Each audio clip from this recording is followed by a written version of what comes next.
Lá em Mateus capítulo 1. Mateus capítulo 1, versículo 10. Nós vamos falar sobre as ofertas a Cristo. E nós vamos ler sobre o nascimento de Jesus.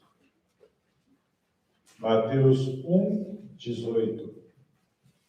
Página 1052. Vai estar só na tua página, na tua Bíblia, vai estar só 1053, que é do lado.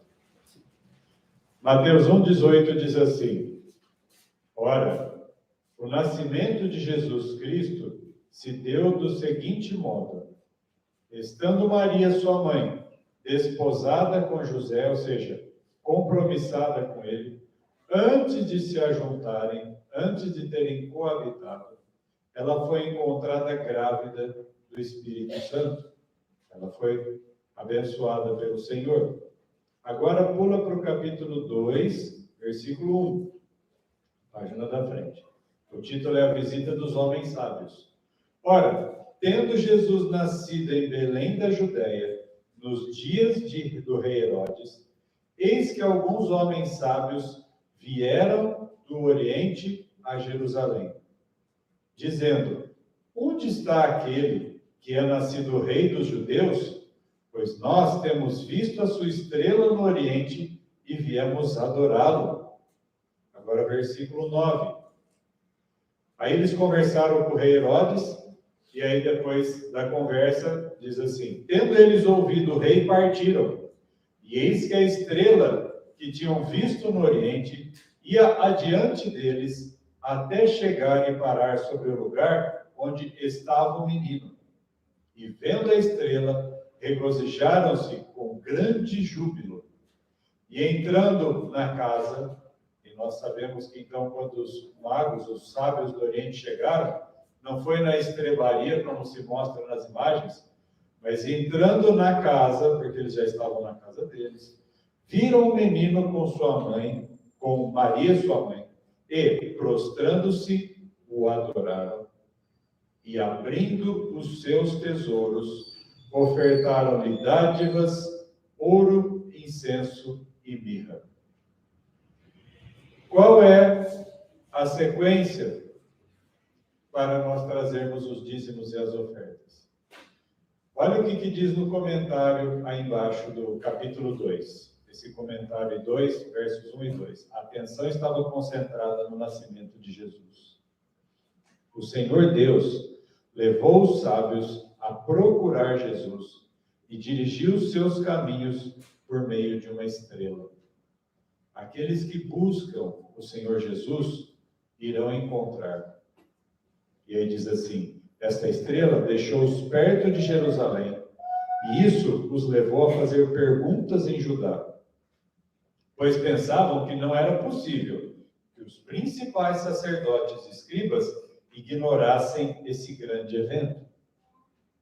Eu trago para a igreja: é possível a igreja desprezar ou desperdiçar a presença de Cristo? Os magos chegaram a pensar assim: nós vamos direto para o rei, para os principais, porque eles vão saber tudo sobre a vinda do Messias. A pergunta é: a igreja está totalmente conectada, como foi trazido até aqui, à presença do Messias em nosso meio? A vinda dos sábios fez com que a nação inteira soubesse o objetivo de sua jornada e direcionou a atenção para os eventos importantes que estavam acontecendo.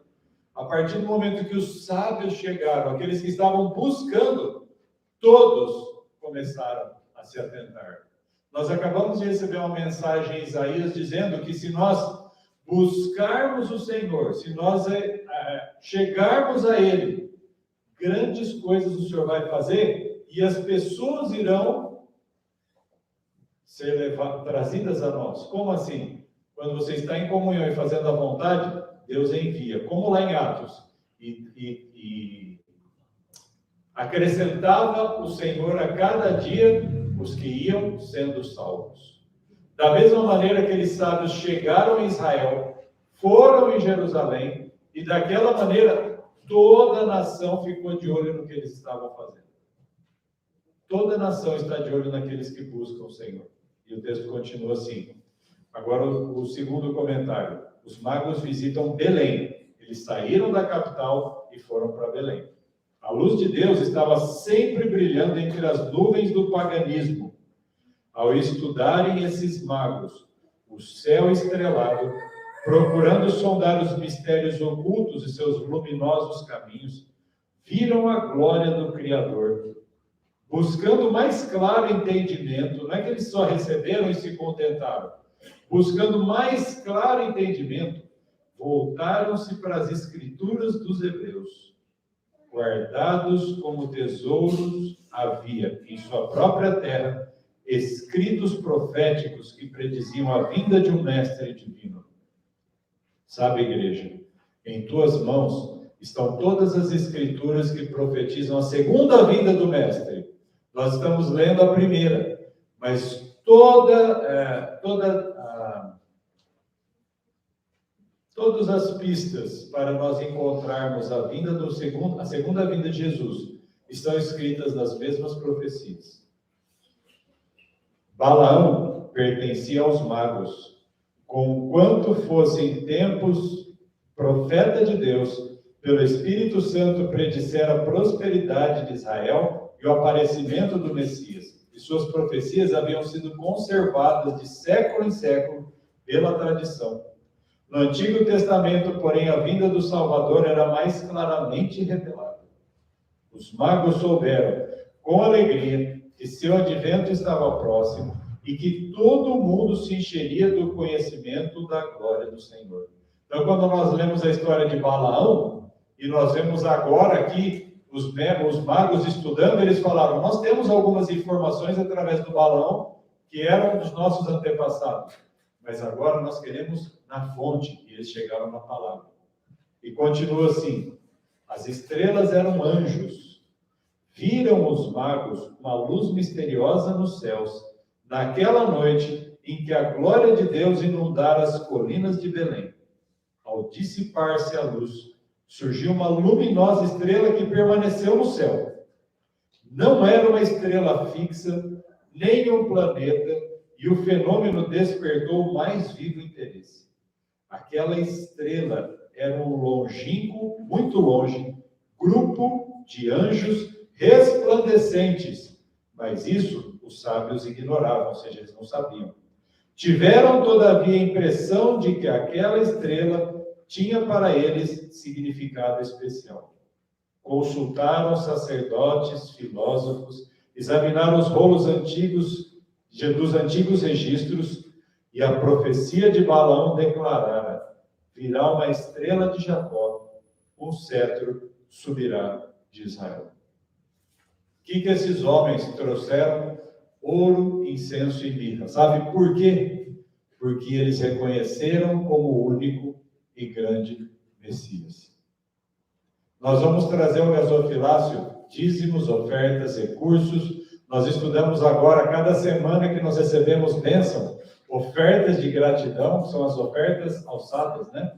As ofertas, Senhor, essa semana foi tão abençoada, eu quero agradecer. Aqueles homens levaram aqueles presentes. Quando, a primeira vez, às vezes, que a gente lê, né? Ouro, incenso e mirras, fala, como assim dar ouro para alguém, uma coisa tão preciosa? Mas a gratidão vai além do apego. A gratidão, ela vai muito além de você se aquietar e querer coisas para si. E aqueles homens tinham tudo, eles tinham tudo no Oriente, mas eles reconheceram a majestade. Será que a igreja está igual aos principais e os sacerdotes que não sabiam que o Messias já tinha nascido? Ou será que a igreja está igual aos magos, que usando todas as informações possíveis, conseguem com gratidão trazer dízimos e ofertas ao Senhor? Quem é você? Quem sou eu? E eu te digo que eu tenho tido muita gratidão pela obra que o Senhor tem feito na minha vida. Pela obra que o Senhor tem feito nesta igreja. Infelizmente, aqui existem principais escribas, existem Herodes, que nem souberam e quiseram ainda matar Jesus. Mas existem muitos como os magos. Escolha o caminho que você vai fazer. Enquanto nós cantamos, adorado, entronizado, glorificado, tão honrado, que ele seja isso na tua vida e você traga de uma maneira honrada e digna os dízimos e ofertas ao Senhor, amém?